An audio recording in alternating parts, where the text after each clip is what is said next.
దేవుడు తనదైన శైలిలో ఆశ్చర్యమైన కార్యాలు చేసి తన సాక్షిగా వాడుకుంటున్నందుకు ఎంతో సంతోషంగా ఉందన్న. ఫేస్బుక్ లో, ఇన్స్టాగ్రామ్ లో, టిక్ టాక్ లో మనకంటూ విధి రావాలా, చీకటి ఉందా ప్రకాశింపబడుతుందా? యా, అదే జరుగుతుంది. వాక్యము, ప్రార్థన. ఎప్పుడు అట్లాంటి మాటలు ఎంతో మందికి ఎదురవుతా ఉన్నాయి. ఇప్పుడు పాత బ్రతుకు బ్రతికినప్పుడు ఒకవేళ ఆ పాపాలు చేయడం వీళ్ళు కన్నులారా చూసినప్పుడు, ఒకవేళ ఆనాడు నా తల్లిదండ్రులకి నేను ఏమివ్వలేదంటే ఆరోగ్యం ఇవ్వాల. ఎంత నవ్వితే అంత ఆరోగ్యం అని లేఖనాల్లో ఉన్నాయి. మన డాక్టర్ కూడా కౌన్సిలింగ్ చేస్తూ ఉంటారు. ఆనాడు పోగొట్టేవాడిగా ఉన్నాను, ఈ రోజు ఇచ్చేవాడిగా ఉన్నాను. మొలక చెట్టు అనుభవం అన్నమాట ఇది. ఎక్కేటప్పుడు బాగానే ఉండిద్ది, అలా పైకి ఎక్కే వరకు బాగానే ఉండిద్ది. ఒక స్టేజ్కి వచ్చాక ఏమవుతుందంటే ఎవడు ఎనపక్కర్లా, అది ఇరిగిపోదు. మంచి సమాధానం చెప్పారు. అంటే ఇక్కడ నేనేమంటున్నానంటే, తమ్ముడు అనుభవంతో చెప్తున్నాను నాన్న. హాయ్ ఫ్రెండ్స్, అందరికి praise the lord. Welcome to Yesu కోసం ఛానల్. దేవుడిచ్చిన కృపను బట్టి, ఆయన ఇచ్చిన ఆధిక్యతను బట్టి మరి ఈ రోజు ఎల్విన్ బర్నబాస్ గారితో ఇంటర్వ్యూ కండక్ట్ చేయడం జరిగింది. మరి మన మధ్యలో బర్నబాస్ గారు ఉన్నారు. ప్రైజ్ లార్డ్ అన్న. మరి అన్న జీవితంలో నుంచి కొన్ని విషయాలు మనం నేర్చుకోవడానికి ప్రయత్నిద్దాం. ఈ వీడియోని ఎవరైతే వీక్షిస్తూ ఉన్నారో చివరి వరకు వీక్షించి మీ అభిప్రాయాన్ని కామెంట్స్ రూపంలో తెలియపరచవలసిందిగా కోరుచు ఉన్నాను. మరి చిన్న విషయము, మరి మీ సాక్ష్యాన్ని మేము అందరం విని ఉన్నాము. కాకపోతే మరి కొత్తగా వచ్చిన సబ్స్క్రైబర్స్, మన యేసు కోసం ఛానల్ సబ్స్క్రైబర్స్ ఉంటారు కదా, ఎవరైనా కొత్తగా వచ్చి ఉంటే మీ కొన్ని మాటల్లో మీ సాక్ష్యాన్ని పంచుకోవాల్సిందిగా కూర్చున్నాను. మొదటగా ఈ యొక్క అవకాశం ఇచ్చిన దేవునికి వందనాలు తెలియజేస్తున్నాను. అదే రీతిగా మీకు కూడా పేరు వందనాలు. నా జీవితంలో అందరూ ఏ విధంగా అయితే బాల్య దినాల్లో చెడిపోతారో, యవ్వన ప్రాయంలో చెడిపోతారో, అదే రీతిగా నేను కూడా లోకానికి ఆకర్షితున్నాయి, లోక ప్రేమకులు ఆకర్షిస్తున్నాయి. ఆ ప్రేమ విఫలమైపోయిందనే ఆలోచనతో మత్తు పదార్థాలకి బానిస్తున్నాయి. ఆ విధంగా పాడైపోతున్న సమయంలో శరీరం అంతా పాడైపోతా వచ్చింది. ఆ మత్తులో ఉండేటప్పుడు అహంకారంగా, డాంబికంగా, నాకేంటి అనే ఒక ఆలోచనతో అందరికీ విధేయత చూపించకుండా తల్లిదండ్రులకు అవిధేయత చూపిస్తూ, ఈ యొక్క ఏ ప్రాంతంలో అయితే జీవిస్తున్నానో అక్కడ బంధుప్రియులైనా, అక్కడ ఉన్న ప్రాంత ప్రజలకైనా అందరికీ అవిధేయత చూపిస్తూ అందరికి ఇబ్బంది పెడతా ఉండేవాడిని. ఆఖరిగా దేవాతి దేవుడు నా స్నేహితుడి ద్వారా ఒకసారి సువార్త చెప్పుడు కృప చూపించారు. కానీ అప్పుడు కూడా ఆ మాటలు నేను అంగీకరించలేదు, ఎందుకంటే మా భక్తి వేరు, మా వృత్తి వేరు కాబట్టి. అయితే ఆఖరికి దేవుడే స్వస్థత దయచేసి ఆయన మార్గంలో ఉండుటకు కృప చూపించున్నారు. అదే రీతిగా ఎప్పుడైతే వాస్తవం తెలుసుకున్నానో, సత్యం తెలుసుకున్నానో, ఒక మనిషి జీవితం ఏంటి, ఒక మనిషి జీవితం ఏ విధంగా జీవించాలి అనే విషయాలు, వాస్తవాలు క్రీస్తు మార్గంలో నేను చూస్తున్నప్పుడు ఆయన జీవంగల వాక్కు ద్వారా నేను దర్శింపబడ్డాను. దేవుని యొక్క ప్రేమ ఒక మనిషి పట్ల ఏ రీతిగా ఉంది, అసలు ఈ మనిషి అనే వ్యక్తి ఎందుకు పుడుతున్నాడు, ఎందుకు చనిపోతున్నాడు, ఈ మనిషి యొక్క పర్పస్ ఏంటనే విషయాల గురించి అనేకంగా నేను తెలుసుకోవడం జరుగుతూ వచ్చింది. వాస్తవానికి చిన్నప్పటి నుంచి కూడా ఒక ఆలోచన నన్ను ఎంతగానో వెంబడిస్తూ ఉండేది. ఏంటంటే ఈ మనిషి అనే వ్యక్తి ఎందుకు పుడుతున్నాడు, మనిషి అనే వ్యక్తి ఎందుకు చనిపోతున్నాడు, చచ్చిపోయి ఎక్కడికి వెళ్తున్నాడు, ఈ మనిషి జీవితం ఏంటి, అసలు ఒక మనిషి 80 సంవత్సరాలు బతికితే 29,200 రోజులు బతుకుతున్నాడు, అసలు ఎందుకోసం బతుకుతున్నాడు, దేనికోసం బతుకుతున్నాడు, అన్నిటికీ ఒక పర్పస్ ఉంది కదా, ఈ మనిషి ఏంటి, అసలు పర్పస్ ఏంటి అనే ఆలోచన వచ్చినప్పుడు అది ఇదేం ఆలోచన నేను తృణీకరించున్నాను. కానీ దేవుని యొక్క మాటలు ధ్యానిస్తున్నప్పుడు ఒక మనిషి ఏంటో, ఒక మనిషి ఎందుకు సృజింపబడ్డాడో, ఎవరి కోసం సృష్టింపబడ్డాడో, ఆ మనిషి ఏ విధంగా జీవించాలో అనే విషయాలు ఎన్నో రకాలుగా నేను దేవుని తెలుసుకున్నాను. సత్య మార్గాన్ని నేను ఎంచుకున్నాను. నా బ్రతుకు ఇప్పుడు మారు మనసు పొందుకుని దేవుడికి సాక్షిగా జీవిస్తున్నాను. థ్యాంక్ యూ అన్న, థ్యాంక్ యూ సో మచ్. అద్భుతంగా ఉంది. దేవుడు తనదైన శైలిలో ఆశ్చర్యమైన కార్యాలు చేసి తన సాక్షిగా వాడుకుంటున్నందుకు ఎంతో సంతోషంగా ఉందన్న. ఆమేన్. అయితే మరి మన యేసు కోసం ఛానల్ సబ్స్క్రైబర్స్ నుంచి కొన్ని క్వశ్చన్స్ సిద్ధం చేసి ఉన్నామన్నా. క్వశ్చన్స్ అడగమంటారా? షూర్ గా. మొదటి ప్రశ్న, అసలు బెజవాడి సాయిగా ఉన్న మీరు ఎల్విన్ బర్నబాస్ గా మారడానికి గల కారణం ఏమిటి? బెజవాడ బ్యాడ్ బాయ్ సాయి ఆ పేరు ఏంటంటే, వాస్తవానికి ఈ లోకం ఎంతగానో నన్ను ఆకర్షించింది. ఐ మీన్ శరీరాశ, నేత్రాశ, జీవ కుటుంబం అనే లేఖనాల్లో మనం ధ్యానించుకుంటాం కదా. అందులో ఉండే జీవ కుటుంబం నన్ను ఎంతగానో ప్రభావితం చేసింది. అంటే ఫాలోయింగ్ రావాలా, ఫేస్బుక్ లో, ఇన్స్టాగ్రామ్ లో, టిక్ టాక్ లో మనకంటూ ఒక ఇది రావాలా అన్నప్పుడు బెజవాడ బ్యాడ్ బాయ్ సాయి అనే పేరు. ఆ మార్గంలో ఉండేటప్పుడు అంతా చాలా చెడ్డగా, అందరికి ఇబ్బందికరంగా జీవించింది. ఇందాక మనం సాక్ష్యంలో మాట్లాడుకున్నట్టుగా అందరికి ఇబ్బందికరంగా జీవించింది. ఈ ఎల్విన్ బర్నబాస్ దగ్గరికి ఏ విధంగా వచ్చిందనంటే, దేవుడు ఎవరు పాడైపోవాలని దేవుని యొక్క చిత్తం కాదు, ప్రతి ఒక్కరు మారు మనసు పొందుకోవాలనేదే దేవుని యొక్క లేఖనంలో మనం అనేక మార్లు చదువుకుంటాం. పాడైపోయిన జీవితం దగ్గరికి దేవుడు ఎవరినో ఒకరిని, క్రీస్తుని రుచి చూసిన వ్యక్తుల్ని మన దగ్గర నడిపిస్తారు. అదే విధంగా నా జీవితంలో సూర్య అనే నా స్నేహితుడు నా జీవితంలోనికి వచ్చాడు, తిమోతిగా మార్పు చెంది. తన ద్వారా నేను దేవుని గురించి తెలుసుకోవడం, అనేక విషయాలు తెలుసుకోవడం జరుగుతూ ఉంది. బాప్తిస్మం పొందుకున్న తర్వాత ఎల్విన్ బర్నబాస్ గా నాకు దైవజనులు ఆ యొక్క పేరు పెడతా వచ్చారన్నమాట. ఓకే, దేవుని పిలుపుకు మీరు ఎలా ఆకర్షితులయ్యారు? అంటే దర్శనం గానా, లేకపోతే దైవజనుల విధంగానా, ఎలాగా అని? మొదటిగా దేవుడు పిలిచేది ప్రతి ఒక్కరికి రక్షణ గురించి పిలుస్తారు. నువ్వు పాడైపోతున్నావు, బాగుపడు అని పిలుస్తాడు. ప్రతి ఒక్కరి ద్వారా దేవుడు మనతో మాట్లాడతాడు. అయితే నన్ను పిలిచిన విధానం దేవుడు అనేక మార్లు, బాల్య దినంలో పాడైపోతున్న సమయంలో క్రైస్తవులు సండే స్కూల్ చెప్పే టీచర్ల ద్వారా దేవుడు పిలిచాడు. ఆ తర్వాత యవన ప్రాయంలో నా స్నేహితుడి ద్వారా పిలిచాడు. ఆ తర్వాత దైవజనుల ద్వారా పిలిచారు. అంటే ఏంటంటే, నీ బ్రతుకు సరికాదు, దేవుడు కోరుకునే బ్రతుకిది కాదు, అసలైన ఒక బ్రతుకు ఉంది అనే పిలుపు ప్రతి మనిషికి ఉంటుంది. ఆ పిలుపు మేర దేవుని యొక్క ప్రేమతో నేను ఎంతగానో ఆకర్షింపబడతా. ఆయన వాక్యం ద్వారా నేను ఈ విధంగా ఆకర్షితునవుతా ఉన్నాను దేవునికి. ఓకే, రైట్ అన్న. అసలు ఎప్పుడైనా అనుకున్నారా ఇలాగ ఇంతమందికి ఒక మాదిరిగా ఉండి దేవుని సాక్షిగా నిలబడతానని? నేను అనేక మార్లు ఈ విషయం గురించి ఆలోచిస్తూ ఉంటాను. ఏ విధముగా అంటే, అరే నా చేతిలో ఎప్పుడు ఉండే పనికిరాలు వేరు. ఆ పనికిరాలు ఏంటంటే ప్రతిదీ చెడు మార్గం వైపు నడిపిస్తాయి. పనికిరాలు ఎదుటి వారిని చెడిపోవడానికే ప్రేరేపిస్తాయి ఆ పనికిరాలు. కానీ దేవుడు ఎంత గొప్పవాడంటే, అటువంటి పనికిరాలన్నింటినీ, అటువంటి చీకటి యొక్క తీగలన్నింటినీ తీసివేసి నిజమైన ఆయన వాక్యాన్ని చేతబెట్టేసి నేను అసలు ఇది నా చేతిలో అసలు నేను అనుకున్నానా అనుకుంటా. అప్పుడప్పుడు నేను ఒక్కరినప్పుడు ఏడ్చుకుంటూ ఉంటాను అనమాట. ఎందుకంటే నా గత జీవితం పోలిస్తే ఈ జీవితం చాలా అంటే చాలా డిఫరెంట్ గా దేవుడు మార్చేస్తున్నారు. ఓకే అన్న, మీ దృష్టిలో పాపాన్ని ఎలా అరికట్టాలి? Okay, nice. ఒక ఫోన్ ఉందా? ఫోన్ ఇంకా ఆ ఫోన్ లో ఒక టార్చ్ ఓపెన్ చేయండి. Torch light.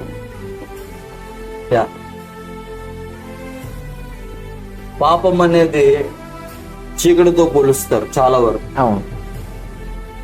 ఆ చీకటి ఎప్పుడైతే అలా విధంగా ఉంటుందో, వెలుగు ఉన్నప్పుడు ఆ చీకటి ఉండదు. వెలుగు, టార్చ్ లైట్ వెలుగు. ఈ వెలుగుకి పాపంతో ఉన్న వ్యక్తి దూరంగా ఉన్నప్పుడు ఫేస్ ఒక రకంగా ఉంది. కానీ ఈ వెలుగు దగ్గరికి, దేవుని వాక్యం అనే వెలుగు దగ్గరికి, ప్రార్థన అనే వెలుగు దగ్గరికి ఎప్పుడైతే దేవుడికి దగ్గరగా సావాసం జరుగుతుందో ఏమవుతుంది? మొహం చీకటి ఉందా? ప్రకాశింపబడుతుందా?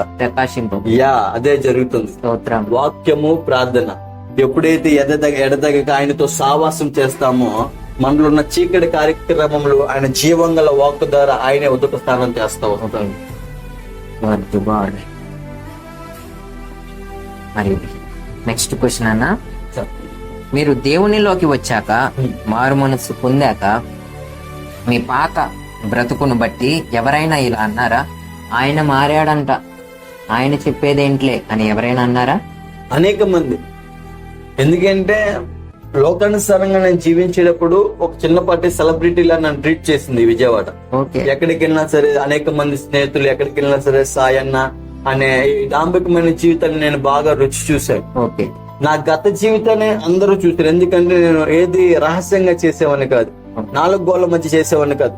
ఏదైనా సరే పాపక్రియలు బహిరంగంగా చేసే వ్యక్తిని అన్నమాట. ఎందుకంటే నా గత జీవితం తెలిసిన అరే ఈడు మారేరా అనే యొక్క మాటలు, అనేక మాటలు నేను వింటున్నాను ఇప్పుడు కూడా. కొంతమంది అరే వాడు చెప్పేది ఏంట్రా అనే ఆ విధంగా క్రిస్టియన్ చేసే వాళ్ళు కూడా చాలా మంది ఉన్నారు. పాజిటివ్ ఉంది, నెగిటివ్ కూడా ఉంది. ఓకే, అంటే ఇప్పుడు ఆ మాటల్ని జయించి మీరు ఎలా ముందుకు, అంటే ఇప్పుడు అట్లాంటి మాటలు ఎంతో మందికి ఎదురవుతా ఉన్నాయి. ఇప్పుడు పాత బ్రతుకు బ్రతికినప్పుడు ఒకవేళ ఆ పాపాలు చేయడం వీళ్ళు కన్నులారా చూసినప్పుడు, ఒకవేళ దేవుడు ఆకర్షించిన తర్వాత, మారిన తర్వాత, ఎప్పుడైతే దేవుని నమ్ముకున్నాక చర్చికి అబ్బో మొన్నేగా వీడు పాపం చేయడం నేను చూశాను, వీడు మారాడంట, అలాంటి మాటలను మనం ఎలాగా చేయించాం? గతంలో యాటిట్యూడ్ నాది ఎలా ఉండేదంటే, పెళ్లికి వెళ్ళినా సరే స్టేజ్ మీద కూర్చొని సిగరెట్ తాగడం నాకు అలవాటు, పెళ్లి కొడుకు నోట్లో సిగరెట్ పెట్టడం నాకు అలవాటు, పక్కన పెళ్లి కూతురు నుంచున్నా సరే నాకేంట్లే అనే ఒక యాటిట్యూడ్. ఒక అతను ఎవరైనా కిందకి పైకి పొరపాటు నన్ను చూశారనుకో, ఏంట్రా నన్ను చూస్తున్నావు అనే కోపం. ఫేస్బుక్ లో, ఇన్స్టాగ్రామ్ లో ఈమోజీ సింబల్స్ ఉంటాయి. ఫేస్బుక్ లో laugh symbol, angry symbol, heart symbol, love ఇవి ఉంటాయి కదా. అందులో ఎవడైనా నేను పెట్టిన డీపీకి ఏదైనా లాఫ్ సింబల్ అనేది నేను వచ్చిందనుకో, ఎవర్రాడు అనే ఒక యాంగ్రీ మూడ్ అన్నమాట నాకు, అటువంటి స్థితి. కానీ దేవుని యొక్క ప్రేమ రుచి చూసిన తర్వాత, జీవంగల దేవాతి దేవుడు ఈ పాపిష్టి వాడు కొరకు మొహం మీద ఉమ్మేపించుకున్నాడు, పిడిగుద్దులు గుద్దులు తిన్నాడు, నడినెత్తి నుంచి అరికాలు వరకు ఆ శరీరం అంతా దున్నబడింది. అంత గొప్ప దేవుడే ఆ విధంగా నోరు మెదపకుండా ఒక గొర్రె పిల్ల ఏ విధంగా అయితే బలికి సిద్ధపడేది ఇలా వంగుతూ ఉంటుందో, ఆ రకంగా చేసిన దేవుడి యొక్క ఆ యొక్క ఏదైతే ఆ యొక్క తీరు, ఆ యొక్క మాదిరి అయితే ఉందో అది నేను నేర్చుకోవడం మొదలు పెడతాను. మీరు రక్షణ పొందక మునుపు పాపాలు చేయడానికి మీ బాల్యంలో కానీ యవ్వనంలో కానీ అలా ప్రేరేపించింది ఎవరు? మీ స్నేహితులు అయి ఉండొచ్చు, స్కూల్ డేస్ లో గానీ, కాలేజ్ డేస్ లో గానీ, అలాగా ఎవరు ముఖ్యంగా ప్రేరేపించింది అని? ఒకటి, ఏదైనా సరే ప్రభావితం అయ్యేది మన చుట్టుపక్కల పరిసరాలు చూసి బట్టే మనం ప్రభావితం అవుతాం.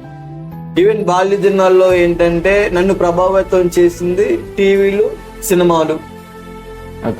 ఎందుకు ఈ మాట చెప్తున్నానంటే, ఆ సినిమాల్లో కనపడేవి ఆ విధంగా ఒక మనిషిని చాలా అంటే చాలా ప్రభావితం చేస్తారు. ఈ హెయిర్ స్టైల్లో ఉండాలి, ఆ విధంగా డ్రెస్సింగ్ స్టైల్ వేయాలి అని ప్రభావితం ఉంది. ఎక్కడ చూసి? సినిమాలు చూసి. ఆ తర్వాత ప్రేమ విఫలమైపోతే డ్రగ్స్ తీసుకోవాలని ఎక్కడ చూసి ప్రభావితం అయ్యా నేను? సినిమాలు చూసే. సినిమాలు మంచి ఉండొచ్చు, కానీ ఆ మంచి సినిమాలు ఇప్పుడు లేవు ఈ జనరేషన్. ఆనాడు టీవీలు అందరూ మన ఇంట్లో వాళ్ళందరూ కూర్చొని చూసేవాళ్ళం. ఇప్పుడు ఫోన్లు ఎవరేం చూస్తున్నారో తెలియదు. పాపం విస్తరిస్తుంది. రైట్, ఓకేనా? మరి యవనస్తులకు సంబంధించిన క్వశ్చన్ అన్న ఇది. బూత్ మాటలు లేదా పోకిరి మాటలను ఎలా జయించాలి? ఈవెన్ నా మిత్రులే గాని ఎంతో మంది యవనస్తులకు ఇది ఒక క్వశ్చన్ గా మిగిలిపోతుంది. అరే నేను బూత్ మాటలు మాట్లాడకుండా ఉండాలి, కానీ ఉండలేకపోతున్నాను, ఎలా రా అని ఎంతో మంది ప్రశ్నిస్తున్నారు. దేవుడు నాకు ఒక అవకాశం ఇచ్చారో అది మీ ద్వారా చూపించమని సో మిమ్మల్ని అడుగుతున్నాను. నా జీవితంలో కూడా చెప్పుకోవాలి కానీ బూతులకు అంబాసిడర్ నేను. అంటే మాటకో బూతు, మాట చివరొక బూతు, ఇలా ఇంక్లూడ్ చేస్తూ మాట్లాడేవాడిని గతంలో. మరి ఆ బూతుల మాటలు ఏ విధంగా నా జీవితంలో తగ్గినాయంటే అనుభవంతో నేను చెప్తున్నాను. ఏ నోటితో అయితే వ్యర్థమైన మాటలు ఎక్కువ పలుకుతున్నానో, వ్యర్థమైన మాటలు ఎవరితో పలుకుతాం? చుట్టూరు వ్యర్థమైన స్నేహితులు ఉంటేనే వారితో పలుకుతాం. అంటే ఏంటి? సహవాసం మెయిన్. సహవాసం వారితో కాకుండా పరిశుద్ధులతో సహవాసం ఎప్పుడైతే చేస్తామో వారు బూతు మాటలు మాట్లాడరు. వారు మాట్లాడేటప్పుడు మనం మాట్లాడడం.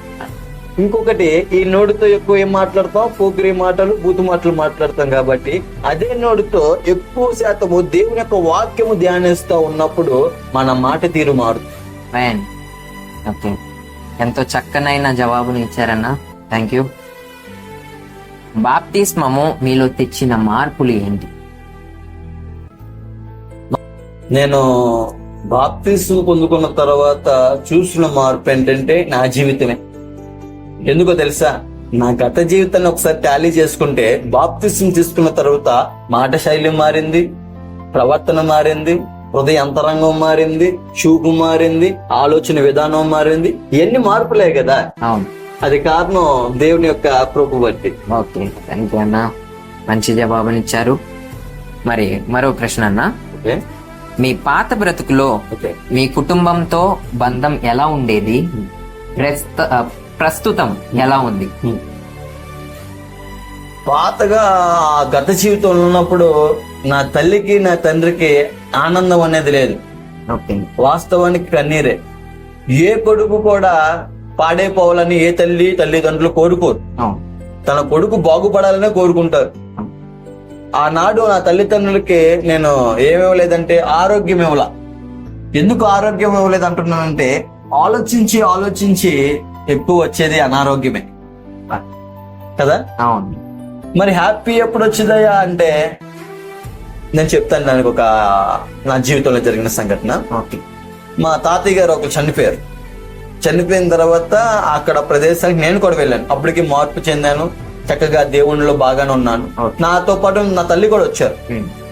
లోకానుసారంగా జీవించేటప్పుడు ఏ అత్తయ్య గారు అయితే నన్ను బాగా తిట్టేదో, చీ వీడిని బతికించారని ఎవరైతే ఆ విధంగా తిట్టారో, ఆమె ఆ రోజు దగ్గర తీసుకొచ్చి, అరే నీ జీవితం భలే మారిందిరా, ఆశ్చర్యపోతున్నావు నాన్న, నువ్వు సూపర్ రా అనుకుని నన్ను పొగట్టం మొదలు పెడుతుంది.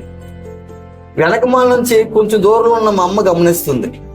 అప్పుడు తల్లి యొక్క హృదయం ఎలా ఉంటుంది, తన కొడుకుని పొగుడుతుంటుంటే సంతోషంగా ఉంటుంది.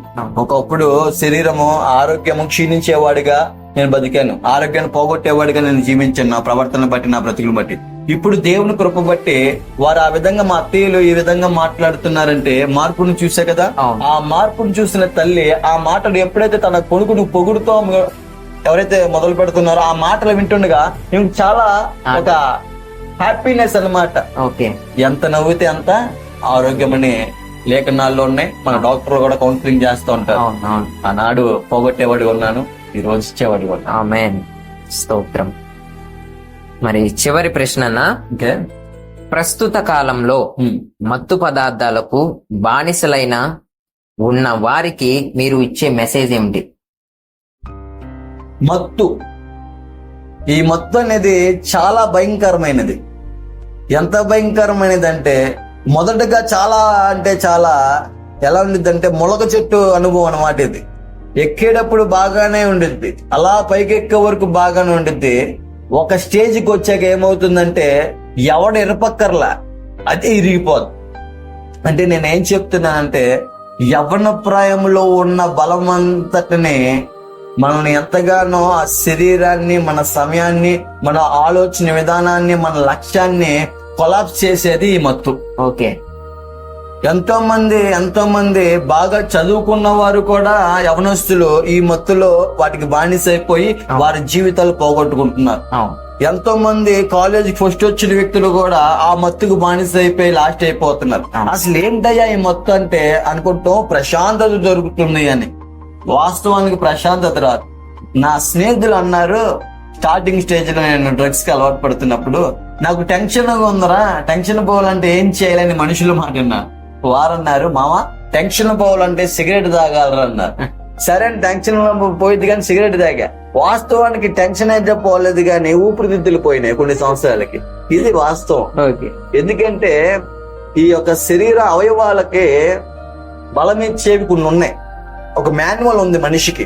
ఏంటయ్యా మాన్యువల్ అంటే, పాలు పదార్థాలు, అన్నము, ఇంకేంటి మజ్జిగ, లస్సీలు, జ్యూసులు, ఇంకా ఏదైతే అవయవాలు బాగుపడ్డానికి ఉంటాయో అవి తాగితే అవయవాలు బాగుంటాయి. మరి అవి కాక ఈ మత్తు పదార్థాలు తాగుతా ఉంటే అవయవాలు ఊరుకుంటాయండి? అస్సలు ఊరుకోవు. ఆ విషయము తాగే వరకు కూడా తెలియదు. ఎందుకో చెప్పనా, నా స్నేహితుడు మొన్న ఒక మాట అన్నాను, మత్తు పదార్థాలు సేవించే మత్తుగాడివి కదరా నువ్వు, ఇప్పుడు దేవుణ్ణి నమ్ముకున్నావా, నువ్వు పిచ్చోడి అన్నాను. నిజమే, వాస్తవానికి మత్తు పదార్థాలతో సావాసం చేసిన నేను పిచ్చోడినే గతంలో. మరి అత్తగాడు ఏం చేస్తున్నాడంటే, ఆ సమయంలో నన్ను ఈ విధమైన క్వశ్చన్ అడిగేటప్పుడు సిగరెట్ తాగుతున్నాడు. నేను అడిగాను ఒక ప్రశ్న, నేను పిచ్చివాడినేలే కానీ నువ్వు తెలివైన వాడివి కదా అయ్యా, మరి ఒక సమాధానం చెప్పు నాకన్నా. సరే అడగరా అన్నాడు. నువ్వు చేసే పని ఏంటంటే సిగరెట్ తాగడం అన్నాడు. హాయిగా తాగుతున్నాను, వదులుతున్నాను అంటున్నాను, బాగాను. సిగరెట్ పెట్టి మీద ఏముండదు చెప్పరా అన్న. టొబాకో కాసెస్ క్యాన్సర్ అన్నాడు. చాలా బాగుంది సమాధానం, సూపర్ అని చెప్పాను. ఇంకేముంటుంది చెప్పరా మామ అంటే, ఆ క్యాన్సర్ బొమ్మ కనపడుద్ది, మూతి ఊడిపోయేది అని చెప్పాడు. అబ్బా సూపర్ సూపర్, అన్ని సమాధానాలు కరెక్టే గాని నేను ఎవరిని అన్నాను. పిచ్చోడు రా, దేవుడు నమ్ముకోను, నువ్వు పిచ్చోడు అన్నాడు. ఆహా, అవి చంపేస్తాయని, తాగితే అటువంటి క్యాన్సర్ వచ్చిందని చూస్తూ తాగుతున్నావు కదా, నువ్వు పిచ్చోడువా, చూసి మానేస్తున్నావు, నేను పిచ్చోడు. బా, మంచి సమాధానం చెప్పారండి. అంటే ఇక్కడ నేనేమంటున్నానంటే, గతంలో వాస్తవానికి వాడికంటే నేను పాపాన్ని జుర్రుకున్న వ్యక్తినే, వ్యసనాలకి అలవాటు పడిపోయి శరీరాన్ని పాడు చేసుకున్న వ్యక్తినే. నిజమే, గతంలో నేను వెర్రివాన్నే. కానీ వాస్తవానికి వచ్చాక, లేఖనాలు ధ్యానించాక, ఒక మనిషి జీవించే జీవితము ఆ మత్తులో లేదు. ఆ మత్తు ఇవ్వదు సమాధానం. చాలా మంది యవనస్తులు అనుకుంటున్నారు ఈ యొక్క మత్తు పదార్థాలు, డ్రగ్స్ తీసుకుంటే పీస్, డిప్రెషన్ పోతుందని. వాస్తవం చెప్పనా, డిప్రెషన్ ఎక్కువ అవుతుంది, యాంగ్జైటీ లెవెల్స్ ఎక్కువ అవుతాయి, లోన్లీనెస్ ఎక్కువైపోతుంది. నీ వెనకమాల 100 మంది ఉన్నా సరే, నువ్వు ఒంటరిగా ఉన్నప్పుడు నువ్వు ఒంటరిగానే జీవిస్తావు. నీ యొక్క హృదయ ఆలోచనలు ఎంతగా ప్రేరేపిస్తాయంటే, అవి ఎప్పుడు చావు లేకపోతే చంపు. అంటే ఇప్పుడు ఎంతో మంది యవనస్తులు మరణిస్తున్నారు, మన వాళ్ళు, మన స్నేహితులే మరణిస్తున్నారు. చాలా మంది యొక్క మరణాలకి కారణము మత్తు పదార్థాలే. అన్న ఎలా చచ్చిపోయారా వాడంటే, అన్న వాడు బాగా పేగల్లాగా తాగి యాక్సిడెంట్ అయిందన్న. వాడు ఎలా చనిపోయాడంటే, అన్న డ్రగ్స్ తీసుకొని ప్రేమ విఫలమైపోయింది, వదిలేసుకున్నాడన్న. ప్రతి ఒక్క చావుకే మత్తే. వాస్తవాన్ని చెప్తున్నాను తమ్ముడు, సిగరెట్ టెన్షన్ పోగొట్టదు. అది 5 నిమిషాల ఆనందం ఇచ్చిద్దేమో గాని అది కాసేపు తాత్కాలికమే. గంజాయి అంటావా, అది కొద్ది నిమిషాలే. మందు అంటావా, అది ఒంట్లో ఉన్న అది కూడా కొద్ది నిమిషాల మట్టుకే ఆనందం కూడా. ఒక బాటిల్, ఫుల్ బాటిల్ తాగినా ఒక పూట ఊగుతా ఉంటామేమో గాని మళ్ళీ మామూలే. ఇంకేమున్నాయి, డ్రగ్స్ ప్రతిదీ కొన్ని పూటల వరకే. ఒక పూటే, ఎంత పెద్ద డ్రగ్ అయినా సరే, ఎంత పెద్ద మత్తు అయినా సరే. ఇంకేమున్నాయి మనిషికి కావాల్సింది, యవనస్తుడికి కావాల్సింది? శరీర కోరికలా? శరీరంలో ఓపుకున్న కొద్ది నిమిషాల మట్టుకే ఆనందం కూడా. డబ్బు ఉన్నంత వరకే ఆనందం. వాస్తవానికి గతంలో నా దగ్గర అక్రమంగా సంపాదించిన డబ్బు చాలా ఉండేది, గంజామిన డబ్బు చాలా ఉండేది. కానీ వాస్తవానికి ఆ డబ్బుతో ఒక మంచి నిద్ర నేను కొనలేకపోతున్నా, ఒక మంచి ప్రశాంతత హృదయంలో పొందలేకపోతున్నాను. డబ్బు ఉంది కానీ సరైన తిండి తినలేకపోతున్నాను నేను. అంటే డబ్బు కూడా ఉన్నంత వరకు మాత్రమే ఆనందం. ఇంకేమున్నాయి, డాంబికమైన జీవితమా, ఫాలోయింగా, ఏ గొప్పలో రావు అక్కడికి, ఏ గొప్పలో రావు. ఏ గొప్పలు మన జీవితాలు బాగు చేయలేవు. బలం ఉన్నప్పుడు ఒక రకంగా ప్రవర్తిస్తుంది యొక్క సమాజం, బలహీన అయిపోయిన తర్వాత నేను తుణికరిస్తుంది ఈ సమాజం. అంటే నీ బలం ఉన్నంత వరకు ఈ గొప్పలు కూడా. ఈ కాసేపు ఆనందాలండి ఇవన్నీ. అవన్నీ వాస్తవానికి నాశనకరమైన మార్గం వైపు నడిపిస్తుంది. చాలా మంది యవనస్తులు ప్రేమ విఫలమైపోతే డ్రగ్స్ వైపే ప్రాకులాడతారు. ఎందుకు? సమాధానం కోసం, ప్రశాంతత. ఆ అమ్మాయి యొక్క ఆలోచనలు పోవాలని. వాస్తవానికి ఆలోచనలు పోతాయేమో గాని వేరే ఆలోచనలు పుట్టుకొస్తూ ఉంటాయి, వ్యర్థమైన ఆలోచనలు పుట్టుకొస్తుంటాయి. తప్పు చేయాలని తప్పుడు ప్రేరేపణకు నడిపిస్తూ ఉంటుంది. దొంగతనం చేయని వాడు కూడా దొంగతనం చేయాలి, ఏదైనా చేసేయాలి, ఎదుటి వారిని బాధ పెట్టాలి అనేక తలంపులు పుట్టుకొచ్చేవి. వీటి వల్ల అంటే మత్తు పదార్థాల వల్లే. వాస్తవానికండి మీ దగ్గరకు ఇప్పుడు వచ్చానండి, నేను బండి వేసుకుని వచ్చా. బండిలో పెట్రోల్ ఉంది, ఆ పెట్రోల్ బదులు డీజిల్ పోసుకుని వస్తాను. అడిగి ఏంది, దేనికండి? పాడైపోద్దండి డీజిల్ వేస్తే. మాన్యువల్ ఏంటి, పెట్రోల్ పోస్తేనే బండి సమ్మగా వెళ్తాదిరా నాయన, చక్కగా పరిగెడుతుంది, మంచి ఒక మైలేజ్ ఇచ్చిద్దని మాన్యువల్ కంపెనీ వాడు ఇచ్చాడు. వాడి మాన్యువల్ మనం దాటితే అవి వాళ్ళు పాడైపోతే ఇంజిన్ సీజ్ అయిపోద్ది. దేవుడు కూడా మాన్యువల్ పెట్టాడు మనిషికి, పెట్టాడు. ఇందాక చెప్పాను కదా, పాలు పదార్థాలు ఏదైతే 6 ప్యాక్స్ వస్తే కన్నం తిరిగితే. ఇవి కాక మరి ఎటువంటి వ్యస పదార్థాలు, ఈ యొక్క మత్తు పదార్థాలు తీసుకుంటే ఏమవుతుంది? అవయవాలన్నీ పాడైపోతాయి. తమ్ముడు అనుభవంతో చెప్తున్నాను నాన్న, బలహీన అయిపోయి చెప్తున్నాను. ఆ రోజు నేను మత్తు బలం ఉన్నప్పుడు నాకేంట్లే అని విర్రవిగా బలహీనుడు అయిపోయిన తర్వాత ఏ ఒక్కరు అక్కడికి రారు. ఎవరు వచ్చారు చెప్పిన ఆఖరికి? అమ్మ నాన్నే వచ్చారు ఆఖరికి. అమ్మ నాన్నే ఉంటారు మన పక్కన, స్నేహితులు ఉండరు. ఫ్రెండ్షిప్ ఫర్ ఎవర్ అని రీల్స్ లో బాగుంటాయి, కానీ రియాలిటీలో అలా ఉండదు తమ్ముడు. లవ్ అని బాగానే ఉండిద్ది, కానీ రియాలిటీలో అలా ఉండదు. తల్లిదండ్రుల ప్రేమ ఎంతో గొప్పది, దానికంటే దేవుని యొక్క శాశ్వతమైన ప్రేమ ఎంతో గొప్పది. స్తోత్రం. మరి అన్న జీవితం నుంచి ఎంతో అనుభవం కలిగిన విషయాలను మాతో పంచుకున్నందుకు మరొకసారి వందనాలు తెలుస్తున్నానన్నా. మరి చూసారు కదా ఫ్రెండ్స్, మరి అన్న జీవితంలో జరిగిన సన్నివేశాలతో సహా మీకు పూర్తిగా వివరించారు. మరి ఇంకా అటువంటి వ్యక్తులు మన ఛానల్లో, మన యేసు కోసం ఛానల్లో ఎవరైనా ఉంటే మరి అన్న చెప్పిన మాటలను బట్టి, అన్న చెప్పిన విధానాలను బట్టి అనుసరించి మరి ఆ మార్గాల్లో ఏదైతే దేవుని మార్గం ఉందో ఆ మార్గాల్లో నడవాలని కోరుతున్నాను. మరి చిన్న ప్రార్థన చేసి మరి ఇంటర్వ్యూని ముగిద్దామన్నా. చిన్న ప్రార్థన. పరిశుద్ధుడా, గొప్ప దేవుడా, మీ ఘనమైన నామంకి వేలాది వందనములు తండ్రి. ఈ యొక్క లోకంలో యవనస్తులు ఎంతో మంది ఎన్నో విధాలుగా నాయన నశించిపోతున్నారు కృపామయుడ. ప్రభువా, ఈ సమయంలో తండ్రి నాయన జరిగించిన ఈ యొక్క ఇంటర్వ్యూ, ఇందులో ఉన్న మాటలు తండ్రి నాయన వింటున్న వారికి తండ్రి నాయన ఒక నూతనమైన ఉత్సాహాన్ని దయచేసి, అయా నీకు సమస్తము సాధ్యమే, నీలో ఉన్న నిజమైన ఆనందము ప్రభువా ప్రతి ఒక్క రుచి చూచుటకు కృప చూపించండి. మత్తు పదార్థాలు శరీర అవయవాలు నాశనం చేస్తాయి నాయన తండ్రి. నీలో సమస్తము తండ్రి కృపలో దాగు ఉన్నాయనే విషయాలు ప్రతి ఒక్కరు రుచి చూచుటకు కృప చూపించమని కోరుచున్నాం. ఇప్పుడు వరకు తండ్రి నాయన ఎంతో విజయవంతంగా జరిగించిన విధానం బట్టి మరోసారి వందనలు తెలుస్తూ కేవలం నీకు మాత్రమే మహిమ ఘనత ప్రభావాలు కలుగు చేస్తూ యేసు నామంలో మమ్మల్ని ప్రభావ మీరు వాడుకుంటున్న విధానాన్ని బట్టి అయా సహోదరుడు నన్ను అదే విధంగా ఈ యొక్క తండ్రి నాయన ఈ యొక్క సమయంలో ఎందరైతే తండ్రి నాయన ఈ యొక్క తండ్రి వీడియో కొరకు తండ్రి కృప మీద పనిచేస్తున్న ప్రతి ఒక్క బిడ్డని దీవించి ఆశించి బలపరుస్తారని, నీ చేతిలో యవ్వన ప్రాయంలో మేమందరం బాణాలుగా నీ కొరకు ఒక్కొక్కరు ఒక్కొక్క విధంగా వాడబడ్డ కృప చూపిస్తారని యేసు నామంలో ప్రార్థన అడిగి వేడుకుంటున్నాం మా పరమ తండ్రి. Amen. Amen. Praise the lord. Praise the lord.